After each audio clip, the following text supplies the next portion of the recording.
रहे हैं वंदे मातरम न्यूज 24 में आपका स्वागत है। मैं सुरती आज आई हूँ भरतना में।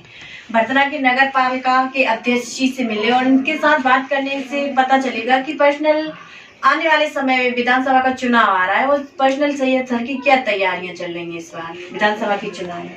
सर पहले तो नमस्कार।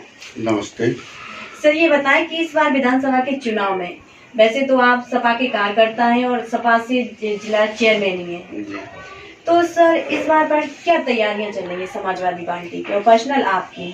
देखिए, तैयारियां समाजवादी पार्टी पहले ही दिन से चुनाव में जाने के लिए तैयार थी। हम लोग जो भी समाजवादी पार्टी का कार्यकर्ता है, जो भी समाजवादी विचारधारा को लाइक करता है, वो पहले ही दिन से तैयार थे। रही बात चुनाव की, चुनाव हम लोगों से ज़्यादा समाजवादी पार्टी के कार्यकर्ताओं से ज़्यादा जनता इंतजार कर रही थी चुनाव का, क्योंकि 5 साल में जिस तरीके से इस सरकार ने लोगों का उत्पीड़न किया है, वो बिल्कुल पूरा आक्रोश, बिल्कुल तैयार बैठी जनता बदलाव के लिए। क्योंकि इस बार किन किन मुद्दों को लेकर चुनाव होगा? ऐसे कौन कौन से मुद्दे होंगे? क्या महंगाई मुद्दा होगी, क्या बेरोजगारी मुद्दा होगी, क्या भ्रष्टाचार मुद्दा होगा? कौन कौन से मुद्दे होंगे? सर एक मुद्दे पे बात करें।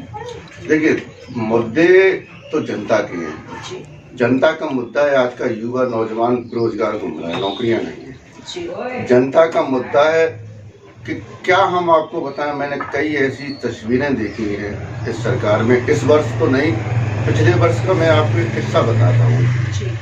हमारे पास एक किसान आया जिसके पास मात्र 2.5 बीघा जमीन थी और उस 2.5 बीघा जमीन में लगभग 5,000 रुपये का धान हुआ, लेकिन किसी कारणवश उसकी पराली में आग लगा दी गई।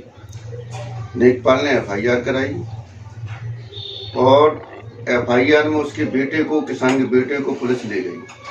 आप विश्वास नहीं करेंगी कि पोजीशन ये हुई कि जब मैंने फ़ोन किया, बेचारा मेरे पास आया कि ऐसे ऐसे बेटे को ले गया, तो इंस्पेक्टर साहब ने एक तो उन पे एहसान ये किया कि उन पर मुकदमा तो नहीं लिखा, लेकिन 5,000 का धान बिकने वाले से 8,000 रुपये रिश्वत ले लिए बेटे को छोड़ने के लिए। आप बताइए, जिस किसान परिवार ने 4 महीने 5 महीने पूरा परिवार सही लगा रहा, उसका 5,000 रुपये का धान हुआ और फसल हो रही, उस पे धन उगाई हो रही 8,000 की, तो वो कहाँ से कर पाएगा? बिल्कुल बिल्कुल। इसी तरीके से आप जाइए, गांव में जाइए, बिल्कुल महिलाएं तैयार बैठी हैं बदलाव के लिए। किसान रात भर सो नहीं पाता, रात भर गायों को रखे। सुबह वो अपने यहाँ कुल्ला दतौन के लिए आया भी, हम लोग देसी भाषा में फ्रेश होने को कुल्ला दतौन ही बोलते हैं जी। तो 1 घंटे का समय मिला, उतने में ही गाय खेत बराबर चढ़ गई। तो बड़ा परेशान है लोग, हर वर्ग परेशान है, रोजगार है नहीं है, महंगाई आसमान पे, 70 रुपए लीटर।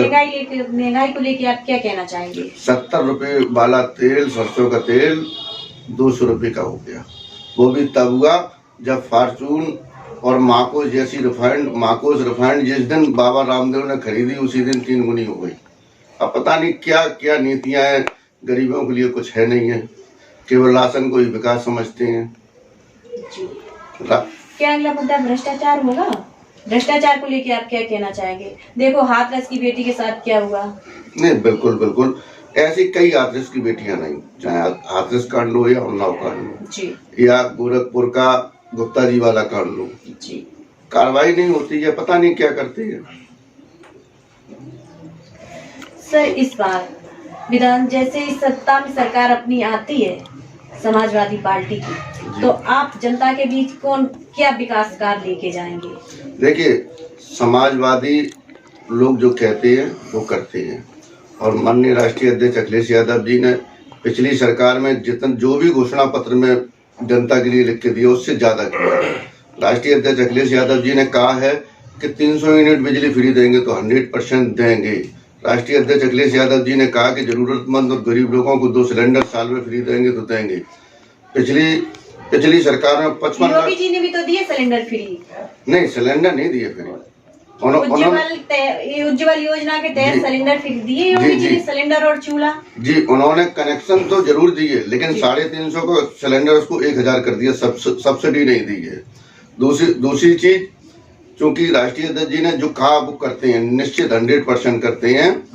उसी प्रकार से जरूरतमंद छोटा किसान उसे 3 बोरी यूरिया 2 बोरी डीएपी देने का वादा किया, निश्चित देंगे।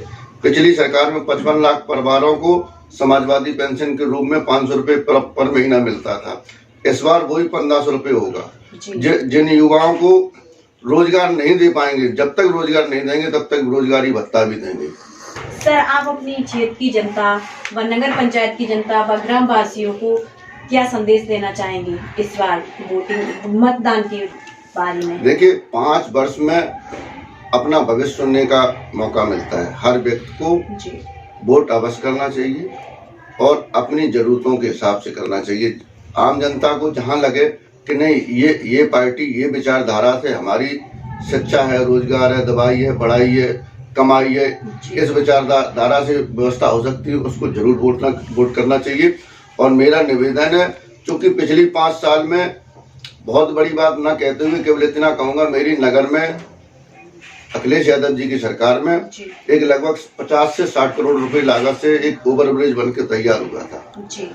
इन्होंने इस भाजपा सरकार में क्या क्या आपको सुविधाएं मिली, क्या आप सुविधाएं का सामना करना? भाजपा सरकार ने लगभग 8 वर्ष केंद्र की सरकार और 5 वर्ष प्रदेश की सरकार, इस तरीके से हो जाती है 13 वर्ष की सरकार।